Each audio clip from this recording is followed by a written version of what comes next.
वहीं झालावाड़ में रविवार को विश्व आदिवासी दिवस के अवसर पर आयोजित एक कार्यक्रम में हंगामा हो गया।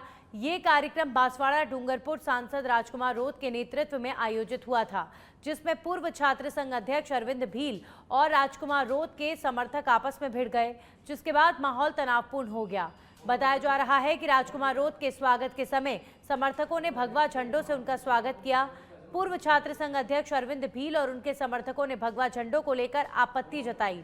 आदिवासी समुदाय के कुछ लोग इस स्वागत को अपनी संस्कृति के खिलाफ मान रहे थे, जिससे कार्यक्रम में उपस्थित लोगों के बीच बहस और नारेबाजी शुरू हो गई। अरविंद भील को पुलिस ने हिरासत में लिया है और भीड़ को हटाया है। वहीं बताया जा रहा है कि भीड़ ने पुलिस पर पत्थरबाजी भी की है। तो विश्व आदिवासी दिवस और इस उपलक्ष्य में कार्यक्रम आयोजित हुआ, जिसमें ये कार्यक्रम 2 गुटों में बंटता हुआ नजर आया और दोनों गुट आपस में भिड़ गए। एक तरफ राजकुमार रोत के समर्थक रहे, वहीं दूसरी तरफ छात्र नेता रहे अरविंद भील के समर्थक रहे। दोनों नेताओं के समर्थक आपस में भिड़ गए। दरअसल तनाव उस वक्त पैदा हुआ जब विश्व आदिवासी दिवस के उपलक्ष्य में कार्यक्रम आयोजित किया गया था और राजकुमार रोत के समर्थकों ने भगवा झंडे के साथ उनका स्वागत किया, तो अरविंद भील के समर्थकों को ये बात पसंद नहीं आई और मौके पर माहौल तनावपूर्ण हो गया। आपको बता दें, जब पुलिस ने इस तनावपूर्ण माहौल को शांत कराने की कोशिश की तो पुलिस पर भी पत्थरबाजी की गई। और अब खबर नागौर के मेड़ता सिटी से है, जहां पर उप मुख्यमंत्री दिया कुमारी भक्त शिरोमणि मीराबाई के दर्शन करेंगी, साथ ही भगवान चतुर्भुज नाथ का आशीर्वाद भी लेंगी। आपको बता दें, पीडब्ल्यूडी कार्यालय के पास पौधारोपण का कार्यक्रम हुआ है, जहां पर डिप्टी सीएम ने पौधारोपण किया। बाल विकास मंत्री मंजू बागमार, किसान आयोग अध्यक्ष सीआर चौधरी, मेड़ता विधायक लक्ष्मण राम कलरू, खीवसर एमएलए रेवत राम डांगा भी साथ रहे।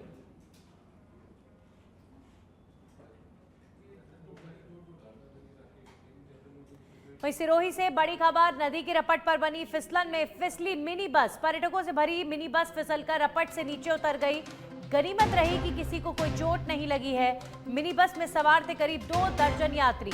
सिरोही सदर थाना क्षेत्र के कृष्णगंज इसरा की ये घटना बताई जा रही है। नदी की रपट पर मिनी बस के गिरने की घटना और ये बस फिसलकर रपट से नीचे उतर गई। पर्यटकों से भरी हुई थी ये बस। गनीमत रही कि किसी को कोई चोट इस हादसे में नहीं लगी है। तो मिनी बस में तकरीबन 2 दर्जन के लगभग यात्री सवार थे और बाल बाल बचे ये यात्री। मिनी बस किस तरीके से फिसलकर उल्टी हो गई, कुछ भी हो सकता था, किसी की जान भी जा सकती थी। यात्री बाल बाल बचे। और अब खबर सिरोही से, सिरोही के पालड़ी एम से बड़ी खबर आ रही है, जहां पर निजी बस और ट्रक की भीषण टक्कर हो गई है और हादसे में 6 से ज्यादा यात्री गंभीर रूप से घायल बताए जा रहे हैं। घायलों को नजदीक का अस्पताल में भर्ती कराया गया है। ट्रक ड्राइवर कैबिन में बुरी तरह फंसा। कैबिन तोड़कर ड्राइवर को बाहर निकाला गया है। घटना के बाद मौके पर अफरा तफरी का माहौल नजर आया।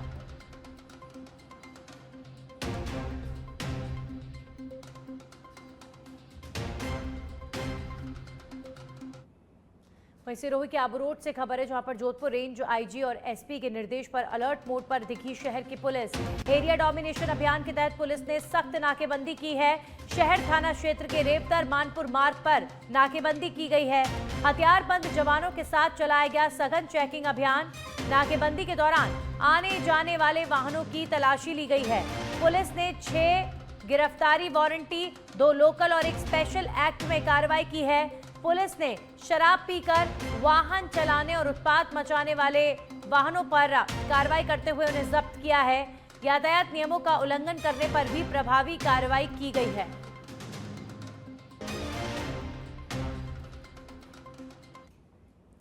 वहीं श्रीगंगानगर से बड़ी खबर है। श्रीगंगानगर एसपी अमृता दोहन के निर्देश पर डीएसटी की कार्रवाई। 75 लाख की हेरोइन, लग्जरी कार समेत 2 तस्कर दबोचे गए हैं।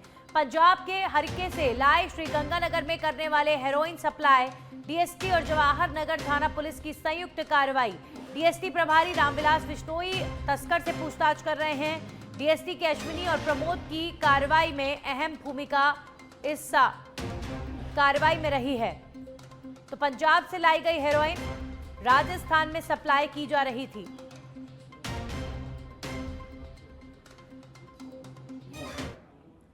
वहीं टोंक से बड़ी खबर आ रही है, जहां बनास नदी में बुजुर्ग के डूबने की घटना सामने आई है। बच्चों को बचाने गया एक बुजुर्ग खुद डूब गया। मंडावर गांव में नहाते समय डूब रहे थे बच्चे सुरक्षित निकल गए, लेकिन डूब गया बुजुर्ग। Barauni police, civil defence, SDRF मौके पर मौजूद। बुजुर्ग की तलाश में रेस्क्यू ऑपरेशन जारी है। तो बनास नदी में कुछ बच्चे डूब रहे थे और इन बच्चों को बचाने कूदा बुजुर्ग, और बच्चे तो सुरक्षित बाहर आ गए, लेकिन ये बुजुर्ग खुद नदी में डूब गया। ये बेहद अफसोसजनक खबर है। लगातार नदियों में बढ़ते जल स्तर के बाद ये अपील चारों तरफ से की जा रही है कि नदियों से, बांधों से दूरी बनाए रखी जानी चाहिए। इस मौसम में नदी में स्विमिंग करना, नदी में कूदना, नदी में तैरना, ये सब अभी फिलहाल नहीं होना चाहिए, लेकिन फिर भी कुछ लोग इस बात को नहीं समझते हैं। कुछ बच्चे जो नदी में डूबे, उनको बचाने के लिए ये बुजुर्ग गया था। बच्चे तो सुरक्षित बाहर निकाल लिए गए, लेकिन ये बुजुर्ग खुद डूब गया और अब बुजुर्ग को तलाशा जा रहा है। लेकिन टोंक की बनास नदी में इस बुजुर्ग का कुछ पता नहीं चल पा रहा। अभी हाल ही में बनास नदी में आपने देखा कि बारिश के मौसम की शुरुआत में ही एक बड़ा हादसा हुआ था और कई लोग डूब गए थे। लगभग 6 से 8 लोगों की खबर डूबने की। ईद के त्योहार के समय पर कुछ लोग पिकनिक मनाने गए थे और बनास नदी में तब भी एक बड़ा हादसा हुआ था, और अब एक बार फिर कुछ इसी तरीके की हादसे की खबर सामने आ रही है, जब बनास नदी में एक बुजुर्ग के डूबने की खबर है। और अभी फिलहाल सिविल डिफेंस की टीम मौके पर मौजूद है, एसडीआरएफ मौके पर मौजूद है। बुजुर्ग को ढूंढा जा रहा है, लेकिन कुछ पता नहीं चल पा रहा। हमारे सहयोगी कचोड़मल जुड़ गए हैं इस खबर पर, तमाम जानकारियों के साथ उनका रुख करेंगे। अभी फिलहाल क्या जानकारी आ रही है, क्या ताजा अपडेट है, क्या बुजुर्ग के बारे में कुछ भी पता चल पाया है? बिल्कुल, मैं बताना चाहूंगा कि अभी तक जो एसडीआरएफ का सर्चिंग अभियान है वो जारी है। अभी तक उसका पता नहीं चल रहा है। एसडीआरएफ के जो राजेंद्र गुर्जर है, उसके नेतृत्व में लगातार सर्चिंग अभियान किया जा रहा है। वही बात करें तो ये गांव मंडावर का मामला है, जहां पर 2 बच्चे नहा रहे थे। इसी दौरान ट्यूब पर तैर रहे थे, इसी दौरान वो असंतुलित हुए और इसको पता चला। उसको पता चलते ही तुरंत इन्होंने अपनी जान की परवाह न करते हुए छलांग लगा दी और उन बच्चों को सुरक्षित किनारे पे पहुंचाया। इसी दौरान वह संतुलित हो गए और जब से लापता है, वही सूचना मिलते ही जो पीपलुरु सीओ है वो मौके पर पहुंचे हैं और एसडीआरएफ मौके पर पहुंची है और लगातार एसडीआरएफ द्वारा सर्चिंग अभियान जारी है। जी कजोड़मल, ये बड़े अफसोस की बात है कि देखिए, आप जो अभी फिलहाल बारिश के इस मौसम में नदियां, बांध सब उफान पर है, जल स्तर खतरे के निशान से ऊपर है। इतनी अपील प्रशासन कर रहा है कि नदियों से दूर रहें, लेकिन उसके बावजूद भी कुछ लोग, कुछ बच्चे समझते नहीं हैं और नदियों में नहाने जाते हैं, पिकनिक मनाने जाते हैं, यानी इस खतरे को भांप नहीं पा रहे। जबकि बनास नदी में अभी हाल ही में एक बड़ा एक्सीडेंट हुआ था, जब ईद का पर्व था और कई लोग डूब गए थे। उसके बावजूद भी किसी ने सीखा नहीं, फिर भी लोग नदियों की तरफ जा रहे हैं नहाने के लिए। बिल्कुल नन्नी, बताना चाहूंगा कि लगातार प्रशासन अपील कर रहा है। जो पुलिस अधीक्षक है वो अपील कर रहे हैं, जिला कलेक्टर अपील कर रहे हैं, जगह जगह बोर्ड लगाए गए हैं, लेकिन लापरवाही जो है वो रुकने का नाम नहीं ले रही। आखिरकार सबसे बड़ा ये बात है कि वो लड़के थे तो नदी में ही क्यों ट्यूब में तैर रहे थे, आखिर किसकी वो पहुंचे और वहां पर तैरने लगे। इसी दौरान वह असंतुलित हुआ और ये मामला आया है। वहीं बात करें तो पिछले दिनों जो आपने जिक्र किया, 8 जो लोग थे उनके वहां पर पिकनिक के दौरान डूबने से मौत हुई थी और उसके बाद ये मामला आया था। और उसके बाद अभी एक फिर मामला सामने आया है, जिसमें एक वैष्णो देवी मंदिर के समीप एक युवक डूबा है। युवक की बात करें तो देखने वाली बात होगी कजोड़मल, इस बुजुर्ग को अभी फिलहाल किस अवस्था में एसडीआरएफ की टीम निकालती है। शुक्रिया आपका तमाम जानकारी के लिए। तो बुजुर्ग की तलाश में रेस्क्यू ऑपरेशन लगातार जारी है। वहीं अलवर के शिवाजी पार्क थाना क्षेत्र के बुद्ध विहार सी ब्लॉक में एक व्यक्ति का शव मिलने से क्षेत्र में सनसनी फैल गई है। आपको बता दें, मृतक की पहचान 45 वर्षीय गणेश गवाड़ी निवासी भगवान सिंह के रूप में हुई है, जो मानसिक रूप से कमजोर था और रोजाना लेकिन शाम तक घर नहीं लौटा। परिजनों ने उसकी काफी तलाश की, लेकिन उसका कोई सुराग नहीं लगा।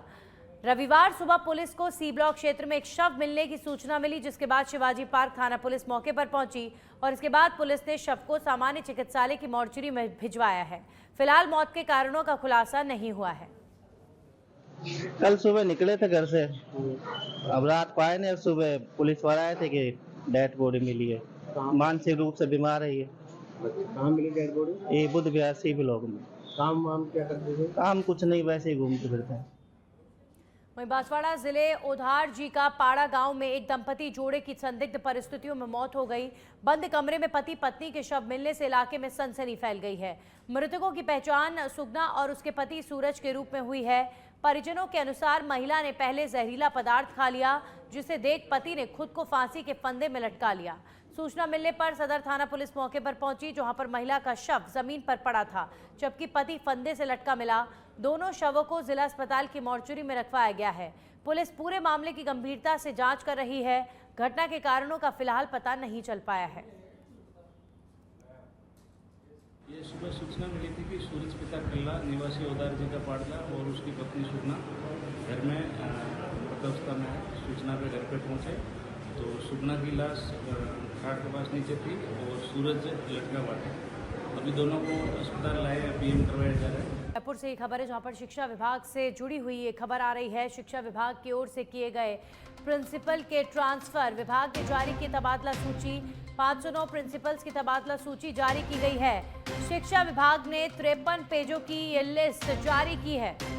तो इस वक्त की बड़ी जानकारी, शिक्षा विभाग में बड़े बदलाव, प्रिंसिपल्स के ट्रांसफर हुए हैं, कई संस्थानों के प्रिंसिपल्स बदले गए हैं। ये तबादला सूची शिक्षा विभाग ने अभी हाल ही में जारी की है। इस वक्त का बड़ा अपडेट ये है कि शिक्षा विभाग में बदलावों को लेकर सुगबुगाहट लगातार चल रही थी। 509 प्रिंसिपल्स की तबादला सूची अब जारी की गई है। 53 पेजों की ये लिस्ट जारी हुई है। हमारे सहयोगी कुणाल जुड़ चुके हैं इस खबर पर। कुणाल, क्या महत्वपूर्ण अपडेट शिक्षा विभाग द्वारा किए गए इन ट्रांसफर्स को लेकर? देखिए नंदिनी, आपको बता दें कि लंबे समय से शिक्षा विभाग में ट्रांसफरों की बात चल रही थी। ऐसे में शिक्षा विभाग द्वारा जो है, क्योंकि पूर्व में जब ट्रांसफर खोले गए थे तो शिक्षा विभाग के ट्रांसफर नहीं खोले गए थे और तमाम विभागों के ट्रांसफर हुए थे। ऐसे में अब जो है 509 प्रिंसिपलों के शिक्षा विभाग में जो है ट्रांसफर लिस्ट जारी की है। लंबे समय से जो शिक्षा विभाग में ट्रांसफरों की जो है बातचीत चल रही थी कि आखिर ट्रांसफर कब होंगे, और आखिरकार जो प्रिंसिपलों के ट्रांसफरों की एक जम्बो लिस्ट है, 509 प्रिंसिपलों के जो ट्रांसफर हैं वो कर दिए गए हैं। इसी के साथ जो तमाम शिक्षक हैं, अब उनमें इस चीज की भी चर्चा है कि बाकी जो शिक्षक हैं, फर्स्ट ग्रेड, सेकंड ग्रेड और थर्ड ग्रेड के जो शिक्षक हैं, उनकी ट्रांसफर लिस्ट को लेकर भी जो सुगबुगाहट है वो शुरू हो गई है, क्योंकि जंबो लिस्ट निकाली गई है और एक तरह से माना जा रहा है कि जो सरकार ने शिक्षा विभाग में ट्रांसफरों पर बैन थे, कहीं ना कहीं वो खुल गए हैं। यही कारण रहा कि 509 जो प्रिंसिपल है उनके ट्रांसफर किए गए। आने वाले समय में और भी जो शिक्षा विभाग के ग्रेड फर्स्ट है, सेकंड है, उसकी भी शिक्षकों की जो ट्रांसफर लिस्ट है वो आ सकती है। जी बिल्कुल कुणाल, अभी तो फिलहाल देखिए फर्स्ट ग्रेड सेकंड ग्रेड शिक्षकों की तबादला सूची तो आ सकती है, लेकिन एक वर्ग शिक्षकों का जो थर्ड ग्रेड का है वो भी तबादले की डिमांड लंबे वक्त से कर रहा है, तो उसे लेकर क्या? देखिए, क्योंकि इसमें सरकार का ये कहना है कि हम इसमें स्थानांतरण जो इनकी स्थानांतरण की नीति है वो पारदर्शी रूप से उसको बनाने पर अभी काम किया जा रहा है। पूर्व में भी शिक्षा मंत्री के द्वारा जो बयान दिया गया था कि क्योंकि लंबे समय से इसकी मांग चल रही, पूर्ववर्ती सरकार में भी मांग हुई लेकिन उस समय भी ट्रांसफर नहीं हुआ, और वर्तमान सरकार में भी लगातार मांग चल रही, ज्ञापन दिए जा चुके हैं। ऐसे में जो पारदर्शी स्थानांतरण नीति है उसको बनाने पर अभी सरकार काम कर रही है। ये प्रक्रिया पूरी होते ही थर्ड ग्रेड में भी चलिए, शुक्रिया कुणाल आपका तमाम जानकारियों के लिए। और अब खबर पाली के बाली से है, जहां पर दो भाइयों की सांप के काटने से मौत हो गई। जानकारी के अनुसार दोनों भाई घर में एक ही बिस्तर पर सो रहे थे, तभी जहरीले सांप ने दोनों भाइयों को डस लिया। हालत बिगड़ने पर परिजन तुरंत उन्हें इलाज के लिए अस्पताल ले गए, जहां डॉक्टरों ने उन्हें मृत घोषित कर दिया। बजे की घटना है। माँ के साथ दोनों बच्चे सो रहे थे और डंश सर्प ने काट लिया तो बच्चे रोने की आवाज़ आई, तो फिर वो माँ उठी और फिर ससुर को उठाया, फिर उसको हॉस्पिटल लेके गए और दोनों बच्चों की डेथ हो गई। उसका पिताजी उत्तराखंड में रहते हैं, उनको टेलीफोन पे बात की मोबाइल पे, वो सीधी वहाँ से रवाना हो गए। वो पीएम कराने के लिए देसूरी लेके आए बॉडी को। छोटी मजदूरी करते हैं, माँ मजदूरी करती है और पिता नौकरी करते हैं, सर्विस करते हैं। और घर पे दादा है, वो भी पैर फ्रैक्चर है, उसका भी एक्सीडेंट होगा, पैर फ्रैक्चर होगा, तो भी हॉस्पिटल नहीं आ सके। हम लोग गाँव वाले बच्चे को हॉस्पिटल लेके गए। और अब खबर चाकसू से है, जहां पर चाकसू कस्बे के गणगौरी मैदान के पास एक नाले में नवजात शिशु का भ्रूण मिलने से इलाके में सनसनी फैल गई। घटना की सूचना मिलते ही स्थानीय ग्रामीणों की बड़ी संख्या में भीड़ मौके पर एकत्रित हो गई। मामले की गंभीरता को देखते हुए पुलिस और प्रशासन को तत्काल सूचना दी गई, जिसके बाद टीम मौके पर पहुंचकर जांच में जुट गई है। फिलहाल पुलिस की ओर से आसपास के क्षेत्रों में पूछताछ की जा रही है और नाले से भ्रूण को कब्जे में लेकर आगे की जाँच की जा रही है। अभी आधा घंटा पहले सूचना मिली कि एक नाले में बहता हुआ भ्रूण मिला है, जिस पर मौके पे आके देखा तो ये करीब 3-4 महीने पुराना मानव भ्रूण सा लग रहा है, जो बहते हुए पानी में नाले में आया है, जिसकी मौके पे निरीक्षण करके डॉक्टरों से जांच करा कर इसकी कार्रवाई। क्या है ये, कोई शिशु बच्ची का है या ये अभी विकसित नहीं है, इसलिए ये कहना संभव नहीं है कि मेल है या फीमेल। इस तरह की घटनाएं चाकसू में ये देखने को मिली तो क्या मान के चलते हैं? ये काफ़ी अल्पविकसित है, 3-4 महीने का है, वैसे भी आपदा के तौर पे भी हो सकती है घटना। देश भर में मेडिकल और इंजीनियरिंग की कोचिंग के लिए मशहूर कोटा एक बार फिर से ठगी की चपेट में आ गया है। यहां पर नीट की तैयारी कर रहे बिहार निवासी एक छात्र से 9,50,000 रुपए की ठगी का मामला सामने आया है। छात्र को नीट में अच्छे नंबर दिलाने का झांसा देकर ये रकम ऐंठी गई। ठगी के बाद छात्र मानसिक रूप से टूट गया और डिप्रेशन में चला गया। पीड़ित छात्र ने बताया कि कुछ लोगों ने खुद को प्रभावशाली और रसूखदार बताकर उससे संपर्क किया और कहा कि उनके पास सिस्टम से जुड़े लोग हैं जो परीक्षा में बेहतर परिणाम सुनिश्चित कर सकते हैं। आरोपियों ने छात्र को यकीन दिलाने के लिए खुद को एक पुलिस अधिकारी का रिश्तेदार बताया और उसके बाद 8.5 लाख की भारी राशि वसूली, जिसे लेकर जवाहर नगर थाने में मामला दर्ज कराया गया है। पुलिस ने FIR दर्ज कर जाँच शुरू कर दी है। जैसे शिकायत दी कि उसके दो दोस्तों ने उसके साथ नीट में अच्छे नंबर दिलाने का झांसा देकर 8.5 लाख रुपए ठग लिए, जो अलग अलग तरीके से उसने लिए। कुछ शॉपिंग के नाम पे लिए, कुछ उसने ऑनलाइन ट्रांजैक्शन करे। इस मामले में प्रकरण दर्ज करके जांच की जा रही है। FIR 3-4 दिन होंगे, मामला 4-5 महीने पूरा। जोधपुर की लूणी में पुलिस ने विशेष अभियान चलाकर 12 लोगों को गिरफ्तार किया है। थानाधिकारी ने बताया कि अभियान के तहत टीमों ने दबिश दी, जिसमें तेज रफ्तार वाहनों के चालक तेज हॉर्न बजाने, नियम विरुद्ध गाड़ी पर लाइटिंग लगाने और वाहन चलाते समय फोन पर बात करने वालों पर कार्रवाई की और 3 डंपरों को जब्त कर 2 के खिलाफ मुकदमे दर्ज किए गए हैं। और अब खबर अजमेर के पुष्कर से है, जहां पर राज्यसभा सांसद चुन्नीलाल गरासिया ने एक कार्यक्रम में पहुंचकर शिरकत की। कार्यक्रम को संबोधित करते हुए उन्होंने कहा कि कांग्रेस सरकार ने देश की आज़ादी में अहम भूमिका निभाने वाले जनजातियों के शहीदों का अच्छा इतिहास दुनिया के सामने नहीं रखा। सांसद चुन्नीलाल गरासिया ने पुष्कर के गौतम आश्रम आयोजित अखिल भारतीय इतिहास संकलन योजना राजस्थान क्षेत्र के द्वारा जनजाति विषय पर आयोजित राष्ट्रीय परिसंवाद एवं क्षेत्रीय सम्मेलन में मुख्य अतिथि के रूप में शिरकत की। और अब खबर जैसलमेर के भड़ियाणा से है, जहां पर 22 करोड़ की लागत से बने अल्पसंख्यक आवासीय बालक छात्रावास में दरारें आने का मामला सामने आया है। SDM द्वारा गठित टीम ने विद्यालय भवन और छात्रावास भवन के कॉलम के बीच पाई गई दरारें, जिससे भवन का स्ट्रक्चरल फेलियर पाया गया है। टीम के सहायक अभियंता सार्वजनिक निर्माण विभाग ने उपखंड अधिकारी को रिपोर्ट सौंपी है, जिसमें जांच रिपोर्ट में भवन की संरचनात्मक विफलता होना पाया गया है। 1.5 साल पहले ही बनकर तैयार हुए भवन की दरारों ने साबित कर दिया कि किस प्रकार सरकारी पैसे का दुरुपयोग हुआ है। सच बेधड़क के पास PWD विभाग के सहायक अभियंता द्वारा सौंपी गई जांच रिपोर्ट की कॉपी उपलब्ध है, जिसमें भवन की कमियों को उजागर किया गया है। चूरू जिला पुलिस ने विशेष अभियान के तहत बड़ी कार्रवाई करते हुए 30 आरोपियों को गिरफ्तार किया है। पुलिस अधीक्षक जय यादव के निर्देशन में जिले भर में अभियान चलाए गए। एरिया डोमिनेशन अभियान के तहत 10 टीमों ने 48 स्थानों पर दबिश दी। इस दौरान आबकारी, आर्म्स और एनडीपीएस एक्ट के तहत कार्रवाई करते हुए 30 लोगों को गिरफ्तार किया गया है। जम्मू कश्मीर निवासी यूनुस अली, सरदार शहर के चंदन और मोहर सिंह, इंद्र सिंह, प्रवीण कुमार प्रमुख गिरफ्तारियों में शामिल हैं।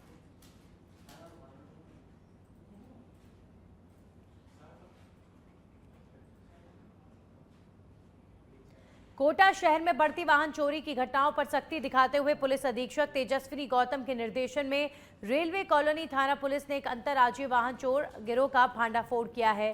थाना प्रभारी रामस्वरूप मीणा के नेतृत्व में गठित टीम ने कार्रवाई करते हुए 3 आरोपी सैयद उसाफ अली और आदिल समेत मोहम्मद हुसैन को गिरफ्तार किया है। पुलिस ने इनके कब्जे से चोरी की गई 7 इको गाड़ियां और एक इको कार का इंजन बरामद किया। साथ ही 5 अन्य संदिग्ध वाहनों को डिटेन कर लिया गया है, जिनके इंजन नंबर, चेजिस नंबर और गाड़ी की बॉडी बदली गई है। थाना रेलवे कॉलोनी की टीम ने अथक प्रयासों से बहुत ही शानदार काम करते हुए एसएचओ रामस्वरूप और सीओ गंगा साय साहब और एडिशनल एसपी दिलीप सैनी जी के नेतृत्व में एक बड़ी गैंग का खुलासा किया है, जिसमें ये गैंग मारुति सुजुकी इको वाहन चोरी करती थी। एक व्यक्ति चोरी करता था, दूसरा उसको बेचान करने में मदद करता था, तीसरा उसको मॉडिफाई करके अन्य जगहों पर अन्य लोगों को ज़िले से बाहर, कभी कभी स्टेट से बाहर भी बेचान करते थे। ये 3 व्यक्तियों को गिरफ्तार किया है, सैयद औसाफ अली, आदिल पुत्र जमील, मोहम्मद हुसैन उर्फ बल्लू। और अब खबर जयपुर से, जहां पर आरएसएस के दिवंगत प्रचारक माणकचंद की शोक सभा और मुख्यमंत्री भजनलाल शर्मा पहुंचे शोक सभा में। विधानसभा स्पीकर देवनानी, सिक्किम के राज्यपाल ओम माथुर और उप मुख्यमंत्री प्रेमचंद बैरवा भी शोक सभा में मौजूद हैं। तो आरएसएस के दिवंगत प्रचारक की शोक सभा और मुख्यमंत्री भजनलाल शर्मा भी पहुंच चुके हैं जयपुर। इस शोक सभा में शामिल हुए हैं विधानसभा स्पीकर देवनानी और सिक्किम के राज्यपाल ओम माथुर भी इस कार्यक्रम में पहुंचे हैं। कार्यक्रम में उप मुख्यमंत्री प्रेमचंद बैरवा भी शामिल हुए।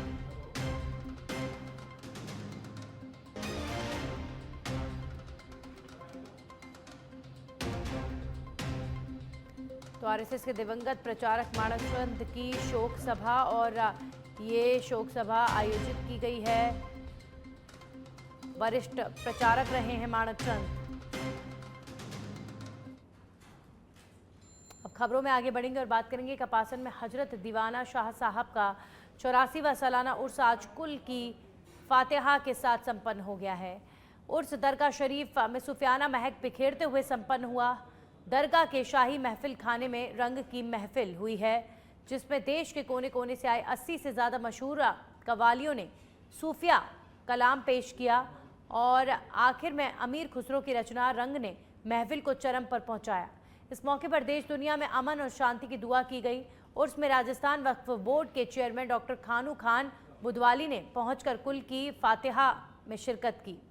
इसके बाद हज़ारों अकीदतमंदों पर कुल के छींटे बरसे और फिर ज़ायरीन अपने घरों के लिए रुखसत हुए।